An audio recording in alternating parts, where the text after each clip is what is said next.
तो last class में हमने स्पेशल मशीन टॉपिक स्टार्ट किया था सिलेबस का आपके, ठीक है ना। अब स्पेशल मशीन में कल मैंने आपको करवा दी थी, दो मशीन करवा दी थी। एक तो रिलक्टेंस मोटर करवा दी थी और एक लीनियर इंडक्शन मोटर करवा दी थी मैंने आपको, ठीक है। अब तीन मोटर और बची हैं। श्रैगे मोटर है, स्टेपर मोटर है और एसी कम्यूटेटर मोटर है। कल भी जैसे मैंने आपको कहा था, इनमें बहुत ज़्यादा डिटेल के अंदर स्टडी अपने को नहीं करनी है। केवल इनका जो स्पेसिफिक एप्लीकेशंस है, सर्किट डायग्राम है और brief construction and brief working principle. क्योंकि फेजर डायग्राम वगैरह बना के और फिर basically they are operation of the machines are little complicated. तो श्रैगे मोटर में स्टार्ट करते हैं सबसे पहले। तो श्रैगे मोटर की खोज के एच श्रैगे एक साइंटिस्ट था। देखिए इसका प्रोनाउंसिएशन एक आध तो कर लीजिए, कई एस चार्ज बोलते हैं, कोई क्या बोलते हैं। तो बेसिकली दिस इज श्रैगे मोटर, ठीक है। तो क्या है, यह मोटर वास्तव में थ्री फेज इंडक्शन मोटर व कम्यूटेटर मशीन का कॉम्बिनेशन, एसी कम्यूटेटर मशीन में आपको आगे करवाऊंगा, उसका कॉम्बिनेशन है। इस मोटर में स्पीड और पावर फैक्टर दोनों कंट्रोल कर सकते हैं। इस काम के लिए स्पेसिफिकली डिजाइन की गई थी। इस मोटर में स्पीड व पावर फैक्टर कंट्रोल दोनों कर सकते हैं। तो स्पीड व पावर फैक्टर कंट्रोल करने के लिए टर्शियरी कम्यूटेटर वाइंडिंग से स्लीप फ्रीक्वेंसी पर सेकेंडरी में ईएमएफ इंजेक्ट किया जाता है, ठीक है। तो स्लीप फ्रीक्वेंसी पे इसलिए कर रहे हैं, जब आपने इंडक्शन मोटर पढ़ी थी तो आपको मैंने ये बताया था कि जो रोटर्स की जो फ्रीक्वेंसी होती है वो एस इंटू एफ होती है, जहां पे एफ स्टेटर की फ्रीक्वेंसी है और एस जिस स्लिप है। तो रोटर की जो फ्रीक्वेंसी होती है वो होती है S F, which is known as slip frequency. तो जब हम सेकेंडरी में ईएमएफ इंजेक्ट करेंगे, तो ईएमएफ इंजेक्ट करने मतलब ये है कि हम अपनी तरफ से ईएमएफ उसमें देंगे, तो उस ईएमएफ की जो फ्रीक्वेंसी है वो रोटर फ्रीक्वेंसी की मैच करनी चाहिए। तो रोटर की फ्रीक्वेंसी होती है स्लिप फ्रीक्वेंसी, इसलिए जो ईएमएफ इंजेक्ट किया जाएगा वो स्लिप फ्रीक्वेंसी का ईएमएफ इंजेक्ट किया जाएगा, ठीक है। स्लिप फ्रीक्वेंसी का ईएमएफ इंजेक्ट किया जाएगा। देखिए ये इसका डायग्राम है, दी द डायग्राम ऑफ श्रैगे मोटर। तो एग्जामिनेशन के अंदर यदि आता है आपके, तो आप इस डायग्राम को बना के आएंगे, ठीक है। क्या है diagram? Diagram is not difficult. पहले तो देखिए, जब भी आप बनाए ना तो खूब सारी सर्किल सर्किल बना दीजिए इतने सारे, ठीक है। बट देखिए पेंसिल से बनाएंगे तो आप फिर इसको मिटाने में आसानी रहेगी। क्या है देखिए डायग्राम में, पहले एक्सप्लेन कर देता हूं आपको। थ्री फेज सप्लाई दे रहे हैं हम यहां, ये थ्री फेज सप्लाई दे रहे हैं हम किसकी सहायता से? स्लिप रिंग्स की सहायता। ये स्लिप रिंग्स है जिसकी सहायता से हम थ्री फेज सप्लाई दे रहे हैं। ये रोटर वाइंडिंग पे सप्लाई दी जा रही है, जिसको हम गलत सॉरी वो ईएमएफ जो इंजेक्ट किया जाएगा वो स्टेटर वाइंडिंग किया जाएगा, सेकेंडरी वाइंडिंग पे। और प्राइमरी वाइंडिंग रोटर की कहलाती है। ये रोटर वाइंडिंग है, रोटर और primary winding, this is the rotor winding जिसके हमने स्लिप रिंग की सहायता से थ्री फेज एसी सप्लाई दी है। स्लिप रिंग क्या, रोटर इज रोटेटिंग, ठीक है ना।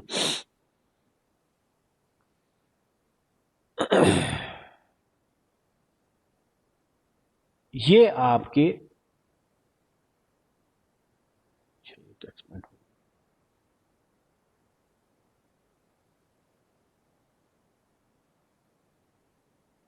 उसके बाद देखिए ये आपके कम्यूटेटर्स है। ये जो है ना कम्यूटेटर्स है, ये बाहर का जो सर्किट जो चल रहा है ना, दिस इज कम्यूटेटर।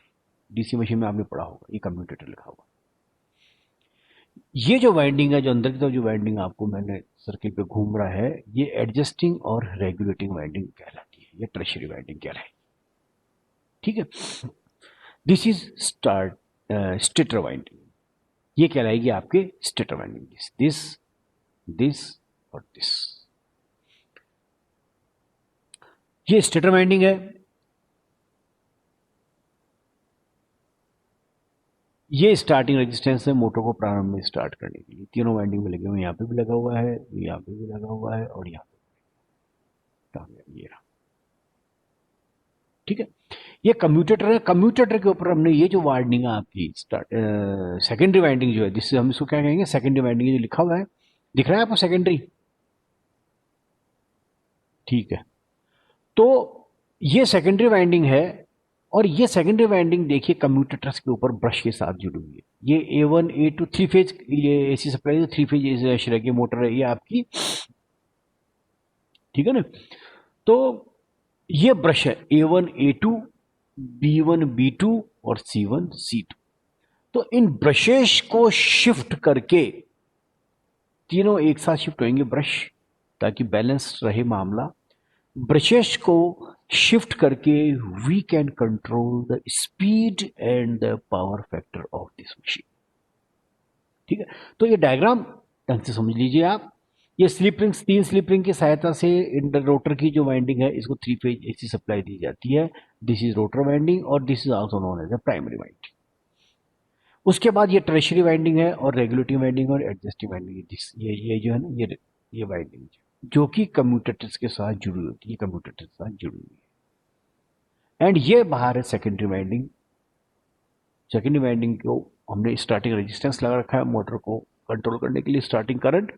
और ये जो स्टेटर वाइंडिंग है या जो सेकेंडरी वाइंडिंग है, ये ब्रशेस की सहायता से इन कम्यूटेटर से जुड़ी हुई है, ठीक है। तो क्या है इसमें डायग्राम, स्कीमेटिक डायग्राम बताया गया है। साधारण इंडक्शन मोटर व श्रृंखला मोटर, ये एसएम का जो शॉर्ट फॉर्म है वो है श्रृंखला मोटर, मैंने बता रखा है आप लोगों को, ठीक है ना।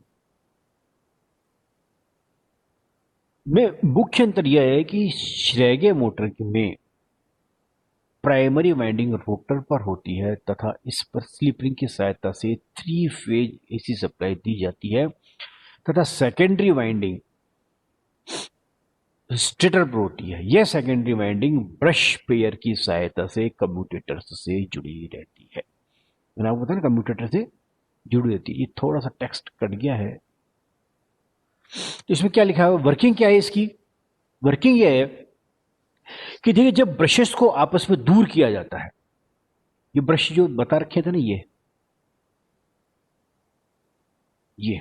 ये ब्रश पेयर है B1 B2 C1 C2 A1 A2। जब ब्रशेस को आपस में दूर करते हैं तब मोटर की स्पीड कम हो जाती है, और जब ब्रशेस को पास में लाया जाता है, दूरी कम की जाती है, तो मोटर की स्पीड बढ़ती जाती है। तो ब्रश का ये जो एंगल है, ब्रश का जो है, इसको हम बीटा से रिप्रेजेंट करते हैं। The angle between C1 and C2, angular angle जो होगा, that is known as the beta. तो देखिए, जब ब्रशेस को दूर किया जाएगा, इन ब्रशेस को शिफ्ट किया जाएगा इधर और इधर, तो मोटर की स्पीड कम हो जाएगी। और जब ब्रशेस को पास में लाया जाएगा, जब इन ब्रशेस को मैं दूर कर रहा हूं वैसे, गलत हो गया,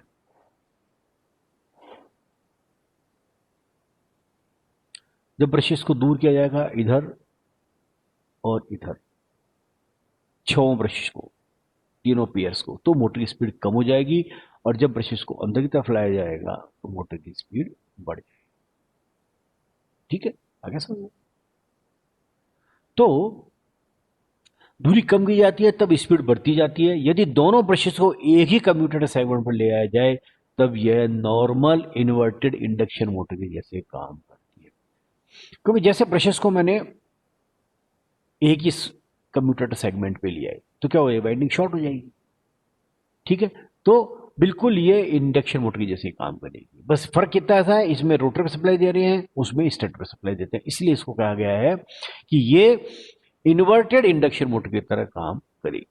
तो मोटर की जो स्पीड है एनआर निम्न प्रकार से दी जा सकती है। ये फार्मूला है NR equal to NS bracket 1 minus C sine 0.5 beta, where beta is the angle between the two brushes.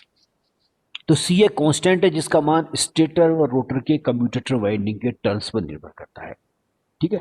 NS synchronous speed है मशीन की, जितने पोल की मशीन है 1/F/P, और बीटा उसका एंगल है। तो देखिए, यदि बीटा बढ़ेगा तो साइन 0.5 बीटा बढ़ेगा तो ये वैल्यू कम हो जाएगी, तो एनआर का मान कम हो जाएगा। तो फॉर्मूला ध्यान रखिए आप, दिस इज फार्मूला। ठीक है, पावर फैक्टर कंट्रोल करने के लिए दोनों ब्रशेस को एक ही दिशा में शिफ्ट किया जाता है। This the important. देखिए, यदि आपको स्पीड कंट्रोल करनी है, you want to control the speed of the Schrage motor, तो आपको ब्रशेस की पोजीशन या तो ऐसे करो या ऐसे करो। जैसे ये पोजीशन है, दूर करूंगा स्पीड कम हो जाएगी, पास करूंगा स्पीड बढ़ जाएगी। लेकिन यदि आपको पावर फैक्टर कंट्रोल करना है तो तीनों ब्रश पेयर्स को एक ही डायरेक्शन में शिफ्ट करना है आपको। एक तरफ शिफ्ट करेंगे पावर फैक्टर लैगिंग होगा, एक तरफ शिफ्ट करेंगे पावर फैक्टर लीडिंग होगा। ठीक है, मतलब उनके बीच का बीटा तो कांस्टेंट रहेगा, लेकिन उनकी पोजीशन शिफ्ट हो जाएगी कम्यूटेटर सेगमेंट के ऊपर जो जुड़ा हुआ है। जैसे ये है तो ब्रश ऐसे शिफ्ट हो जाएंगे या ऐसे शिफ्ट हो जाएंगे, या तो फॉरवर्ड डायरेक्शन मान लो या रिवर्स डायरेक्शन मान लो। ठीक है ना। तो पावर फैक्टर कंट्रोल करने के लिए देखिए ऑब्जेक्टिव टाइप का क्वेश्चन बन सकता है कि श्रैगे मोटर में पावर फैक्टर कंट्रोल करने के लिए ब्रशेस की पोजीशन बढ़नी चाहिए, ब्रशेस के आपस में एंगल बढ़ना चाहिए, कम होना चाहिए, ब्रशेस को एक ही दिशा में शिफ्ट करना चाहिए, नन ऑफ अबोव या ऑल ऑफ अबोव। तो क्या क्वेश्चन होगा पावर फैक्टर कंट्रोल करने के लिए? ब्रशेस को एक ही दिशा में शिफ्ट करना है। ठीक है, और स्पीड कम करनी है, ब्रशेस के बीच एंगल बढ़ा दीजिए, ज्यादा करनी है एंगल कम कर दीजिए। तो ये जो फॉर्मूला है N R equal to N S one minus C, N R equal to N S bracket one minus C sine 0.5 beta है, beta by 2। Applications, synchronous Schrage motor उन सभी इंडस्ट्रीज ड्राइव में प्रयोग में ली जा सकती है जिसमें वेरिएबल स्पीड की आवश्यकता होती है। जैसे स्पीड बहुत ज़्यादा अगर बदलनी है, वहाँ पे श्रैगे मोटर का प्रयोग किया जाता है। जैसे hoist, paper making, spinning mill, printing press, textile mill, इन सभी के अंदर श्रैगे मोटर्स का प्रयोग किया जाता है। यह आपका जो यूटिलाइजेशन ऑफ इलेक्ट्रिकल पावर जो सब्जेक्ट है, उसमें भी आप पढ़ेंगे कि डिफरेंट डिफरेंट कैटेगरी की मशीन्स का प्रयोग different different power different different applications के लिए किया जाता है। डायग्राम तो मैंने आपको बता ही दिया इसका। ठीक है, इस डायग्राम क्योंकि साफ नहीं है डायग्राम, डायग्राम वो का वही है but the picture is not clear, that's why I use another diagram. ठीक है, और स्टेपर मोटर, स्टेपर मोटर एक विशेष प्रकार की मोटर है जो कि डिजिटल इनपुट को मैकेनिकल आउटपुट में बदलती है। आपने कभी गौर किया हो तो स्टेपर मोटर अगर बड़ी घड़ी है, बहुत बड़ी घड़ी है, क्लॉक है, तो सेल से तो चलेगी नहीं वो, तो हम क्या लगाते हैं उसमें स्टेपर मोटर लगाते हैं। स्टेपर नाम क्या है? स्टेप मींस ये जो मोटर है ये ऐसे चलेगी, एक स्टेप चली, फिर चली, फिर चली, फिर चली, फिर चली, इस तरह से चलती है, इस तरह से चलती है, टक टक टक टक टक। एक एप्लीकेशन तो मैंने आपको ये बताया स्टेपर मोटर की बड़ी क्लॉक्स के अंदर। दूसरी जनरल एप्लीकेशन है, अगर आपने वो लाइन प्रिंटर देखे हो कंप्यूटर में, लाइन प्रिंटर देखे हो, एक लाइन प्रिंट होती है सीधी, फिर वो दोनों वो रोलर पे लगा देते हैं, फिर उसका रोटेट होता है वो एक एक स्टेप से। जैसे एक लाइन प्रिंट हुई फिर रोटेट होगा, फिर दूसरी लाइन प्रिंट हुई फिर रोटेट, फिर तीसरी लाइन प्रिंट हुई फिर रोटेट। तो वो जो प्रिंटर जो का जो रोलर जो लगा रहता है वो ऐसे रोटेट होता है, ऐसे स्टेप पे रोटेट होता है। और दोनों तरफ छेद लगे रहते हैं उन पेपर्स के अंदर। पहले जो लाइन प्रिंटर के जो पेपर आते थे ना, उनमें दोनों तरफ छेद होते थे, उन छेद वो उसमें स्लॉट जो बने रहते थे ना, उस स्लॉट में वो फंस जाते थे, फिर वो जो जैसे रोटेट हो जाता था आपका पेपर आगे खिसकता जाता था। तो वहां पर ये मोटर का प्रयोग किया जाता है। तो इस मोटर की खास बात यह है कि ये मोटर कंटिन्यूस रोटेट नहीं होती है, ये मोटर स्टेप्स में रोटेट होती है। ठीक है, ज़्यादा डिटेल इसकी बहुत मैथमेटिकल एनालिसिस है इसका, स्टेप एंगल का और सबका।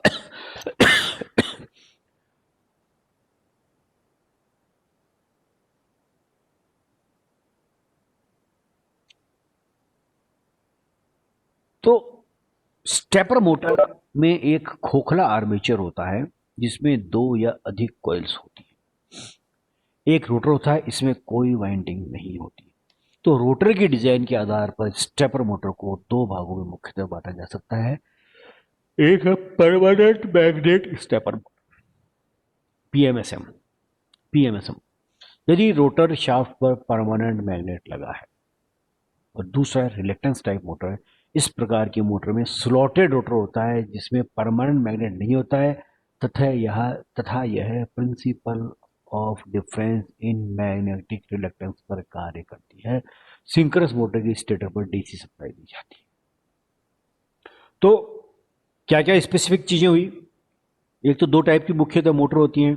एक तो परमानेंट मैग्नेट स्टेपर मोटर जिसमें रोटर परमानेंट मैग्नेट लगा रहता है, पीएमएसएम। और दूसरी है रिलेक्टेंस टाइप स्टेपर मोटर जिसमें रोटर स्लॉटेड होता है, कोई परमानेंट मैग्नेट नहीं होता है, लेकिन difference of magnetic reluctance principle पर कार्य करती है। अब ये क्या है इसके डिटेल में हम नहीं जाएंगे। और स्टेटर पर डीसी सप्लाई दी होती है, ध्यान रखना है आपको। सिंक्रोनस मोटर के स्टेपर पर जो सप्लाई है वो डीसी सप्लाई है, ठीक है। ये तीसरी टाइप की मोटर होती है, हाइब्रिड मोटर होती है, वो दोनों का कॉम्बिनेशन होता है। वो तो जैसे जैसे एप्लीकेशंस बढ़ती जाती है में होता है। अब देखिए क्या rating and characteristics. Stepper motor सामान्यतः 1 वाट से लेके 25 किलोवाट तक रेटिंग की बनाई जा सकती है। अभी देखिए 1 वाट कितनी छोटी मोटर है, से 25 किलोवाट कितनी बड़ी मोटर तक बनाई जा सकती है। यह मोटर 0.72 डिग्रीज का स्टेप एंगल है, जो जितने एंगल से रोटेट हो रही है that is called step angle. तो स्टेप एंगल कितना छोटा है, 1 डिग्री से भी छोटा स्टेप एंगल है, 0.72 डेसिमल दिख रहा होगा आपको। तो 0.72 से 90 डिग्री तक स्टेप साइज की बनाई जा सकती है। तो एक पीएमएसएम की टॉर्क स्लिप कैरेक्टरिस्टिक्स नीचे बताइए। ये torque slip characteristics, this is torque with speed है, क्या है 1.8 स्टेप्स पर सेकंड, ये तो स्पीड है, ठीक है। और ये टॉर्क है। तो इस तरह से ये मशीन की टॉर्क स्लिप कैरेक्टरिस्टिक्स है। एप्लीकेशंस अब आप देखेंगे इसकी एप्लीकेशन। तो देखिए मैंने आपको पहले भी बताया, कैरेक्टरिस्टिक्स बता दीजिए, एप्लीकेशंस बता दीजिए, स्पेशल फीचर्स बना दीजिए, डायग्राम बना दीजिए, it is quite sufficient for you. 5 number में इससे आप क्या लिखना चाहोगे? इसकी मुख्य एप्लीकेशंस जैसे मैंने आपको बताया, computer printer, X Y plotter. X Y plotter आप मेजरमेंट इंस्ट्रूमेंटेशन में पढ़ेंगे। एक्स वाई प्लॉटर होता है जिसमें एक्स एक्सिस के ऊपर ग्राफ आपका चलता रहता है और वाई के ऊपर पेन लगा रहता है। जो पेन जो भी आपका वेरिएबल आपने दे रखा है उसको ग्राफ बनाता जाएगा। Magnetic head in floppy disk drive, ये पुराने जमाने में जो फ्लॉपी डिस्क होती थी उस समय लगाया जाता है। इसके अलावा इसका अन्य कार्य है मीटरिंग, मिक्सिंग। जैसे रुक रुक के मोटर चलेगी ना, तो मिक्सिंग के लिए, कटिंग के लिए, स्टीयरिंग। स्टीयरिंग मतलब बहुत तेजी से हिलाना है दोनों डायरेक्शन में, पहले ऐसे हिलाया फिर रुक गई, फिर वापस हिलाया रुक गई, फिर हिलाया। रिवर्स डायरेक्शन रिवर्स नहीं होगी, एक ही डायरेक्शन में रोटेट करता रहेगा। इसके अलावा इन मोटर्स का प्रयोग मिलिट्री, मेडिकल आदि एप्लीकेशंस के अंदर भी किया जाता है। ये इसके डायग्राम।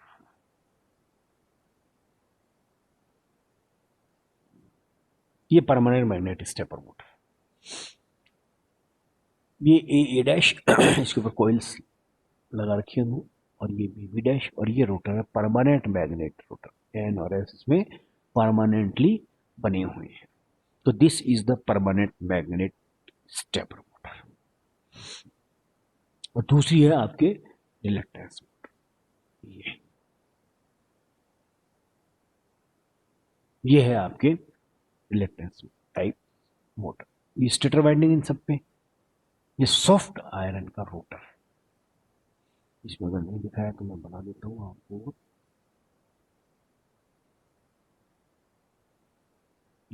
ये सर्किल बना,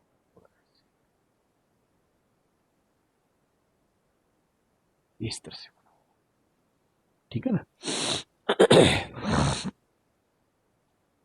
ये permanent sorry reluctance type stepper motor है यार। और एक सेकंड,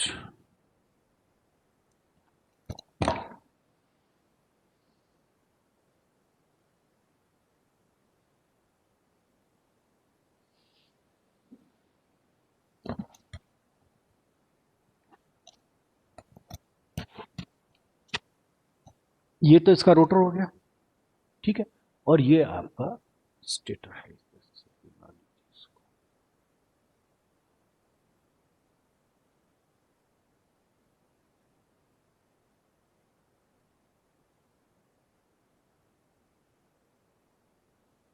तो ये 4 कॉइल बना रखी है हमने, ए वन, बी वन, सी वन और डी वन, ये कॉइल्स बना रखी है। दिस इज द, ये सॉफ्ट आयरन कोर रोटर है, ये वाला सॉफ्ट आयरन, भैया मैंने यहाँ पे लिख रखा है, दिस इज स्टेटर वाइंडिंग और ये सॉफ्ट आयरन कोर वाइंडिंग। तो ये जो स्टेटर टर्मिनल्स जो है, स्टेटर वाइंडिंग जो है, इसके ऊपर फिर हम सप्लाई देते हैं, डिजिटल इनपुट देते हैं। इसके सर्किट होता है पूरा पूरा, तो इससे हम इसके ऊपर सप्लाई देते हैं, the rotor will rotate in steps, ठीक है। तो this is reluctance type stepper motor. केवल फर्क इतना सा है, एक में रोटर परमानेंट मैग्नेट होता है, एक में डिफरेंस ऑफ प्रिंसिपल पे काम करता है, ठीक है। कुछ पूछना है भैया? कौन कौन है क्लास में आज? अतुल,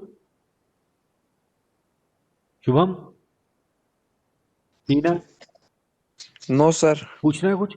तो जैसे मैंने आपको बताया, तो जैसे मैंने आपको बताया नोट्स बना लीजिए, और उसके बाद डायग्राम वगैरह अच्छा बना के, और एक बार अपने हैंड राइटिंग में खुद लिख लीजिए, उसको पढ़ लीजिए। इनमें जैसे मैंने पहले ही बताया, इनमें ज़्यादा कुछ ऐसा डिस्कस करने का है नहीं। तो अब एक लास्ट मोटर बची है, उसको जब नेक्स्ट क्लास होगी देन लिखेंगे, ठीक है। बंद करें? Okay sir. ओ